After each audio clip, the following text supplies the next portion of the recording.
How many in here are 15 years or younger? I need 10 volunteers to come up to this stage. Come on. 10, 15 years or younger to line up right here in front of me. On. Your friends are identifying you. We only got 8 minutes, guys. Let's move. Let me on. All right. Let's start right here. 1, stand facing the audience. 2, move on over. Thank you. Thank you. Thank you. How many do we got here? We got 1, 2, 3, 4, 5, 6, 7, 8, 9. Need one more. I know you're not under 15, but can I ask you to volunteer? Thank you, sir. Now look at this crowd. Is this not a great group of people? Now for those who are over 15 and under 21, let me ask you this question. Out of these 10 kids, if they started drinking today, one drink, maybe every other weekend, maybe once a month, but the fact is they're under 15 and they have a drink of alcohol, not getting drunk, just having a drink. How many of them, lifelong, will be addicted to alcohol? Someone said 3. You guys, take a step over here.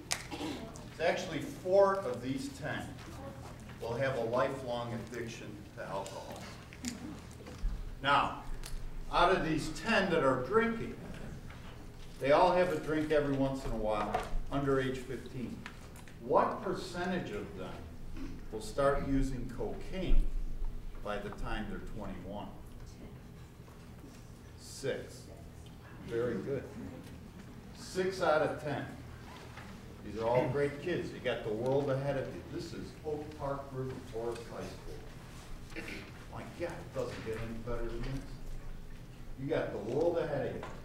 Now, parents in the room, if you talk once every 6 months to this group of 10 kids and ask them about their alcohol use or drug use in a non-confrontational, even a humorous manner, out of the 10 kids, how many of them will not be constant users of alcohol?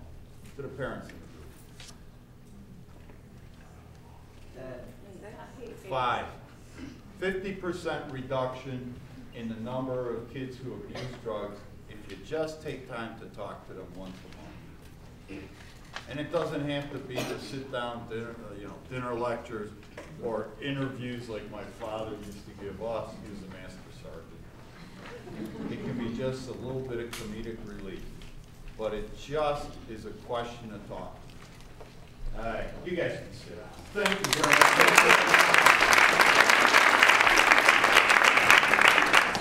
Now, I was given an assignment of answering some questions, but I kind of like to break the ice by just doing that.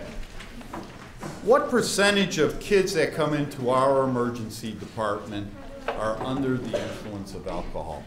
Let me ask the question of my esteemed panel of colleagues here.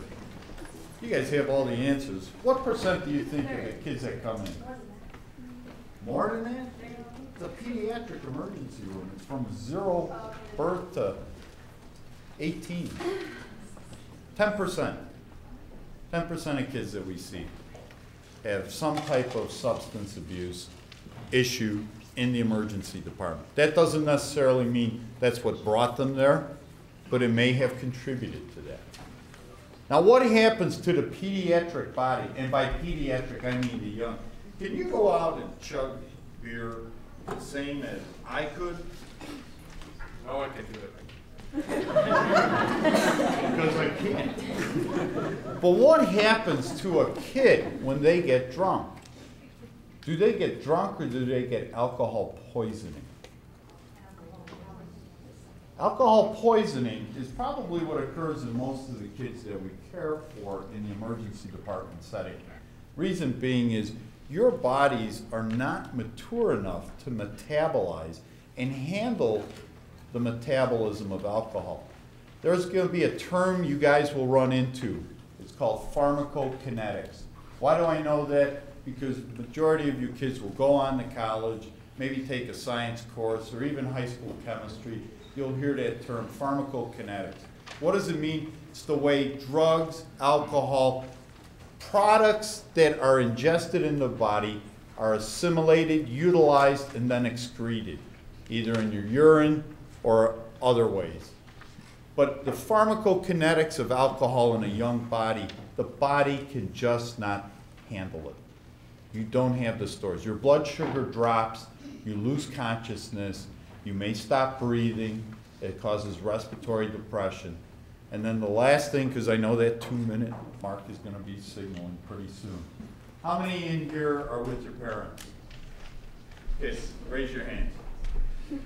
For the most part, you probably like life at home, and you like mom and dad. It's Mother's Day weekend.